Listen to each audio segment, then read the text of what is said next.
Kia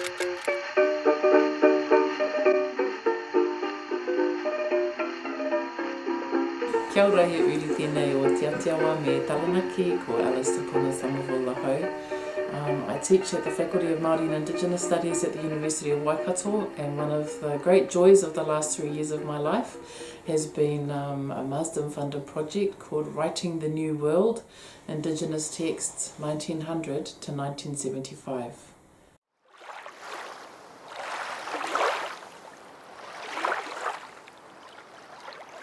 The project spends time going all around the region, 1900 to 1975, a period that we actually don't know that much about.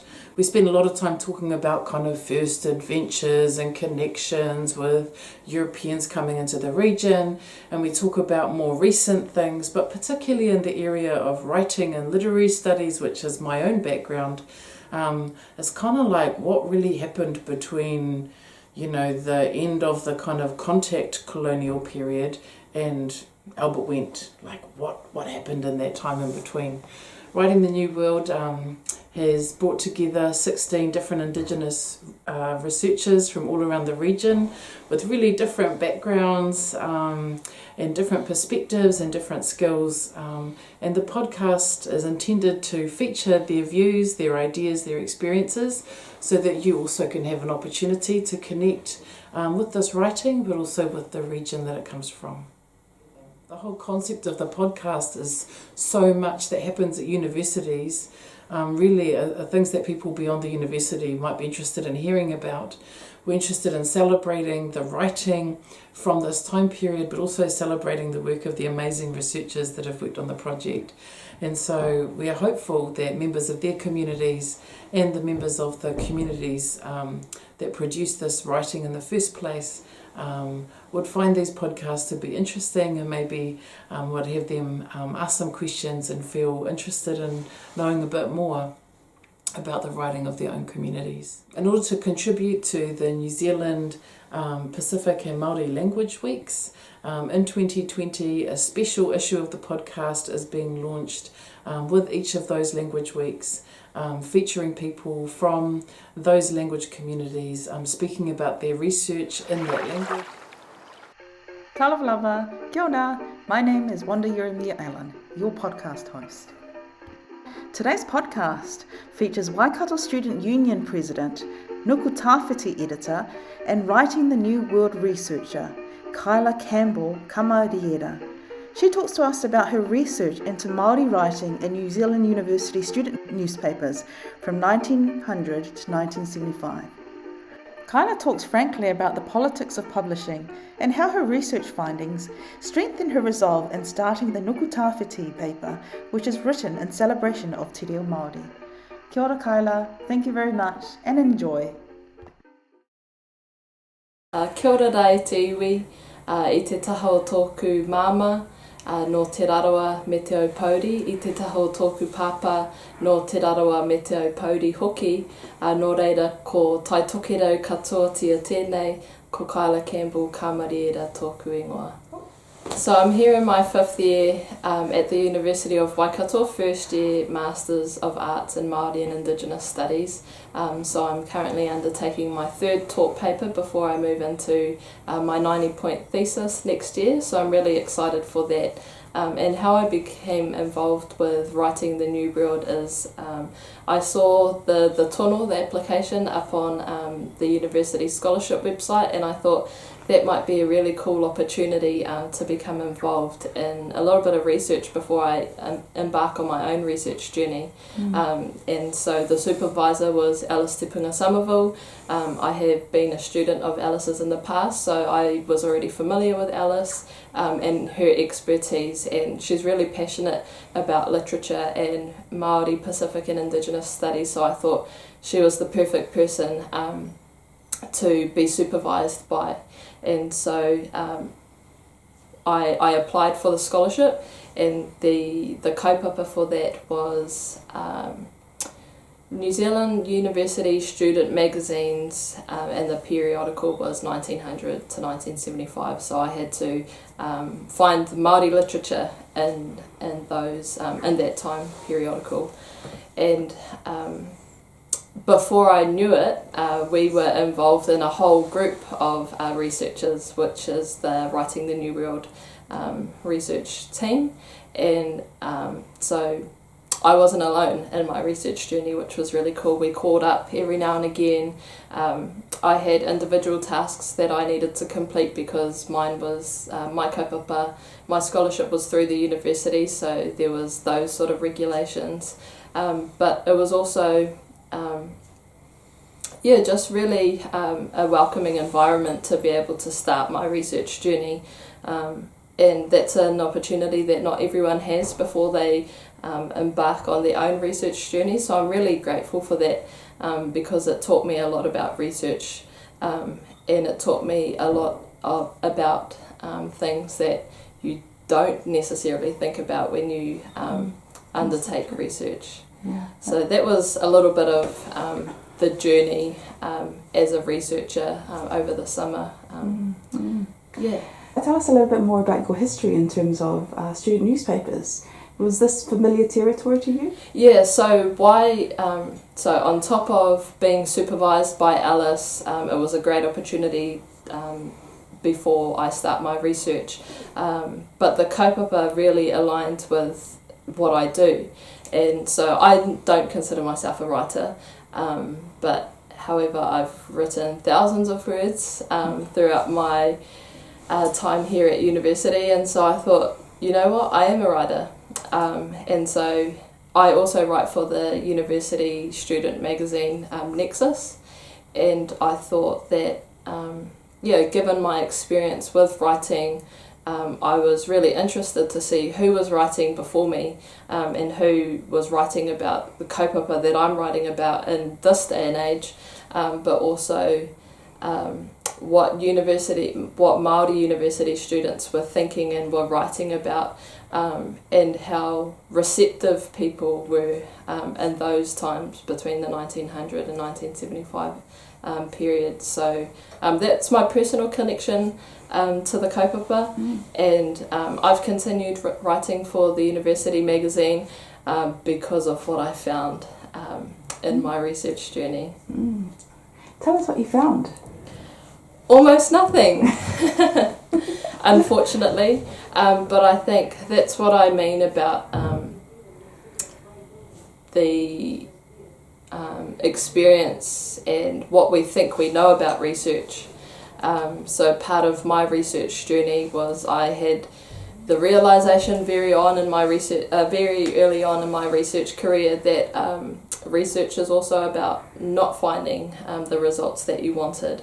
And so if I go back to my kaupapa, 1900 to 1975, Māori literature in the university student magazines, what I know about Māori history and Māori politics as well really contributed to what I thought I would find and what I knew I would find as well. So I knew that we had Māori academics and Māori students were going to university, so that wasn't the problem, but the problem was, racial discrimination, the times that our people were experiencing.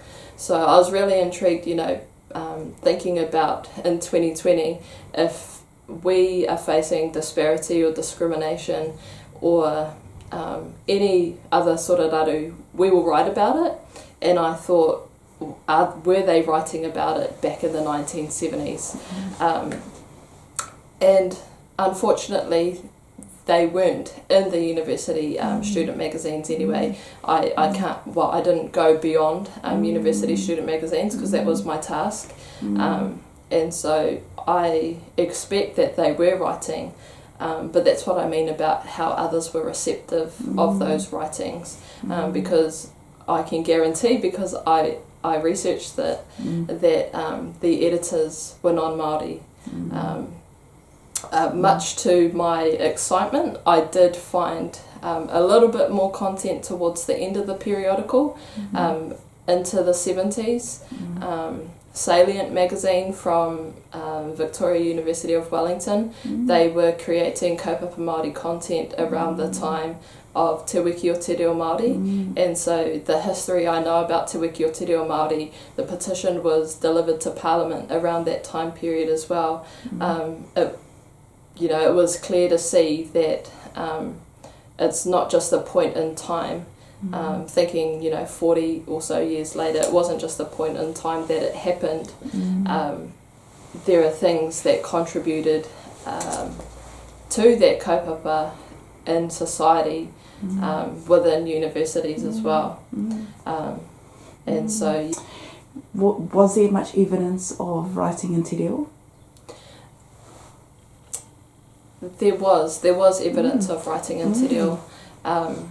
And that came later on in the periodical. So I think, Māori people were finding their strength into, no, we're just going to write in Te Reo Māori.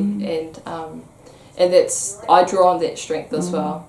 Because unfortunately, due to colonisation and a whole lot of breaches to our human rights as Māori, we, our own people can't read or speak our own language. And so, I've had to come to grips with that. If I write in Te Reo Māori, it only serves a particular group of Māori people who are privileged, because it's a privilege to be able to speak Te Reo Māori and to understand Te Reo Māori.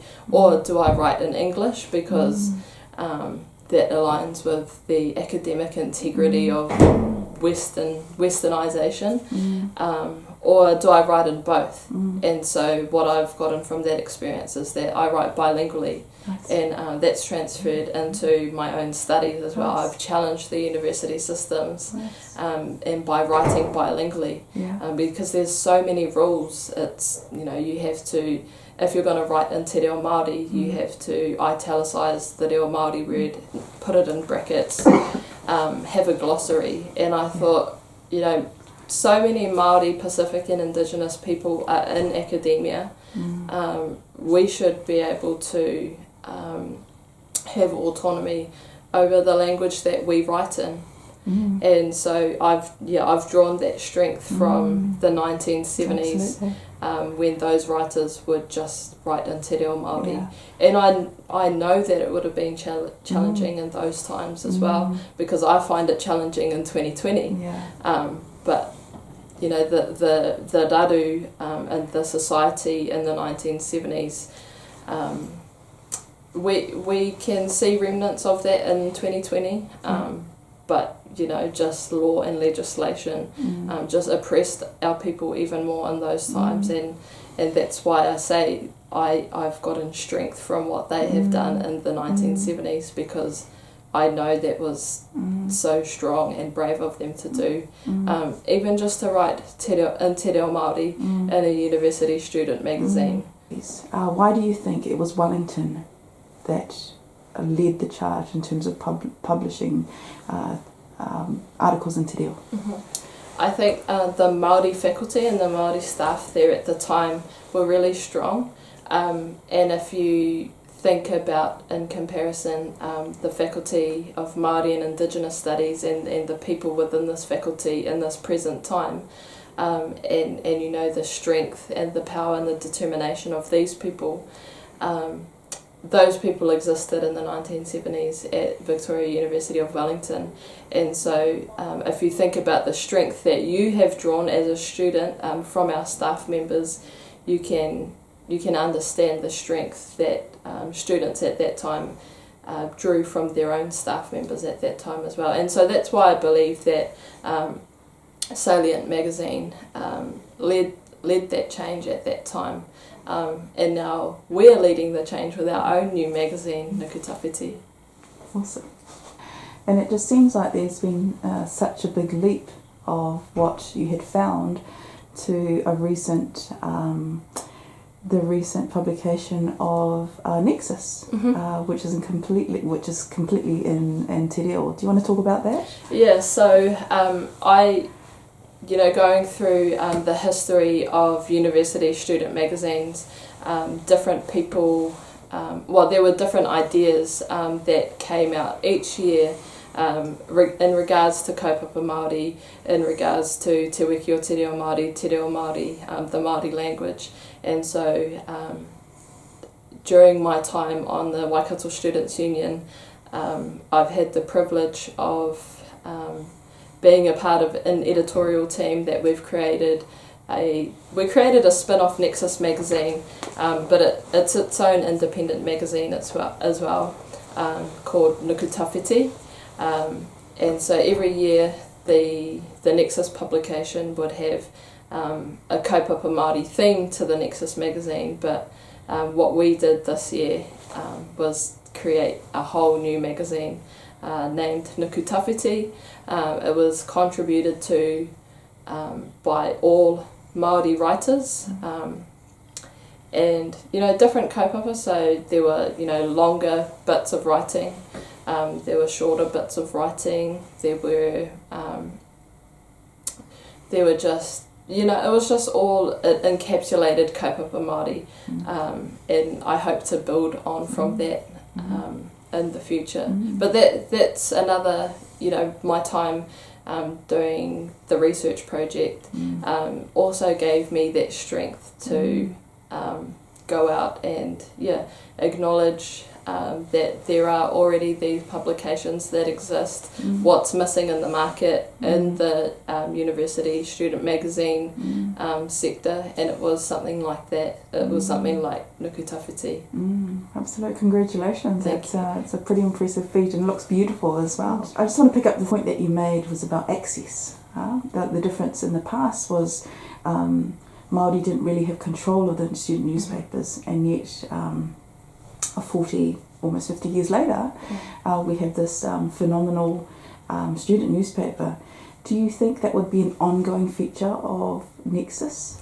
I would like it to be, and I would like the contributors to Nukutawhiti to have set the standard and the precedent, and this is how we take literature into the future as well. So there's been a lot of work done in the past by previous writers, and it's just in 2020 we just picked it up and ran with it, and got as many pages in the booklet as we could, and we didn't take this opportunity for granted, because it made history at the University of Waikato and with Nexus magazine as well. And so I will be the president again for the student union in 2021, and that's one of my expectations. I won't even say it's a hope, it's an expectation that we do Nukutawhiti Volume 2.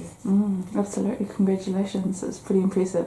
What do you think you would have liked to have done had you had the scope or the time to do so following this project? I think there were two things that I would have liked to have done. The first thing was go beyond the time periodical, because I work in order.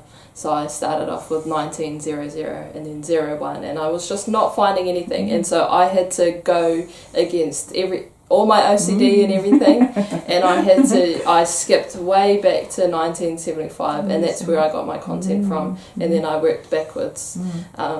And so, I wish I could have gone beyond the time period because of my knowledge of Māori history. There was the Māori Land March, and there was Ngā Tamatoa, and there was the Polynesian Panthers, so I knew had I gone beyond that time period, I would have found the content that I was looking for, but I know the kaupapa of the research was not that, and in the future someone else will research that time period. And so that was one thing that I wish I could have done.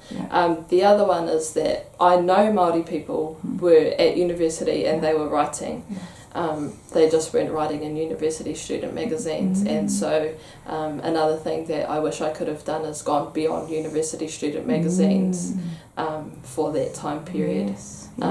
But just going back to the ethos of the project, and that was and part of the whole Writing the New World group. We all had our different kaupapa that we had to research and write about, and I'm sure the other researchers would have wanted to do something beyond that as well. Absolutely. But that's just all part of the research journey, which I will continue to say that I'm so grateful for. Yeah, absolutely. Mahalo, Kyla. And I guess that's, as a practice that as an Indigenous researcher we must be aware of, is we, like Alice would say, we can't do all the jobs, eh? We play our small part in a big, long link. Yeah. So what do you think your responsibilities are as an Indigenous researcher? How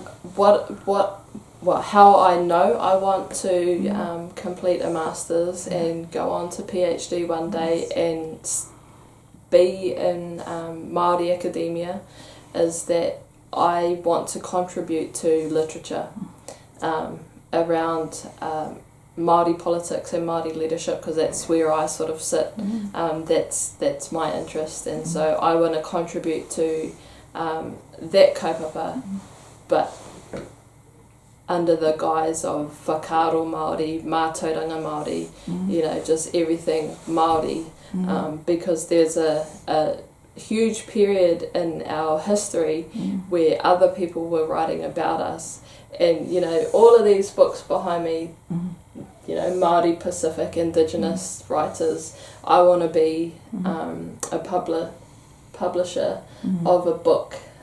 So I want to publish my own literature as well. So I want to write and publish it so that I have the autonomy to do what I want to do. So yeah, that's that. And it seems a continuous theme is your activism in a lot of these spaces, eh? Oh, definitely. Yeah. So that's really awesome. How do you feel, and what did you learn about doing this research with other Indigenous researchers? I knew that my journey wasn't isolated, and it strengthened my connections with Te Moana Nui a Kiwa, because I've just gone off talking about Māori literature and Māori have been written about by non-Māori, but that's the same as our Pacific whanaunga, and so if we can be all on this journey together, that's so empowering as well, because we can learn from each other.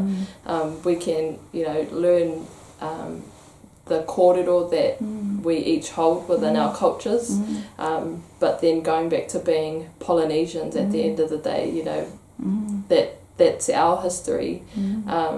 It's just been encapsulated a little bit differently, and so it was really powerful being a part of a research group, because it's also everyone is on the research journey as well, and we were all young researchers, and we all had different experiences, and that's really important to consider that there's no one way to do research, and there's no specific time period, and whatever you want to find out, go for it. It's really important that for yourself that you are content in what you think because when you go out and do the research, you can consolidate those considerations and just the different things that you thought about. Yeah. So maybe in another 50 years, the student newspaper may change again. Exactly. And we're living in a post-COVID world, but also things are changing rapidly. We're moving online faster than we could have ever imagined, and so I dread the day that we don't pick up books anymore. I don't even want to say that, but it could be a possibility with the rapid change to online. But I within my time, I will continue publishing hard copy, student magazines, whatever literature. So when it comes to the time where people stop producing that, I have contributed to the hardware literature that people can get their hands on. Absolutely, because you could have a whole lot of tools ready for distribution, but it's the content that's important, the integrity of the content that's produced, and I think that's the part of writing the new world is bringing together some amazing Indigenous thinkers about their ideas, their experiences, and be able to make these spaces more accessible, you know, for other people coming through. So I guess for me is, what would you like to tell the students who are thinking about research and are just a little bit nervous, a little bit whakamara about this? What would you like to say to them? What I would say to students who are looking at getting into their masters or postgraduate study and into research in general, because you don't have to do a degree to do some research, but in a university world that's what we're all about. But talk to people. I've got so many friends who are on the research journey as well, and they're ahead of me and some are behind me in terms of the timeline. But we can share experiences and we can learn from each other as well. So, you know, it's really isolating, the research master's experience. Isolating in the fact that, you know, you are the only student in your kaupapa of your thesis. But yeah, find a group of people, get familiar with your lecturers if you're in the university, because, you know, they were once in your position as well.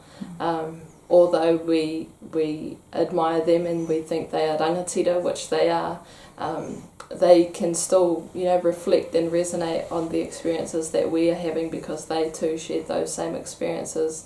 And so just communicate your struggles, communicate your successes, because we can celebrate both success and adversity. Because I celebrate my adversity through my time on the Writing the New World project, and what I didn't find as part of my project, and you know, going off this whole corridor, I've celebrated every moment of that because it's strengthened me. And it's made me a better researcher, and it's given me a unique experience to go out and do what I want to do. Well, thank you, Kyla. So, based on what I found in my research, I thought, you know, it can't carry on this way. And so, in 50 years' time, I don't want someone to research back on this time periodical and think the same thing. And so to lead the change, we have to do it now.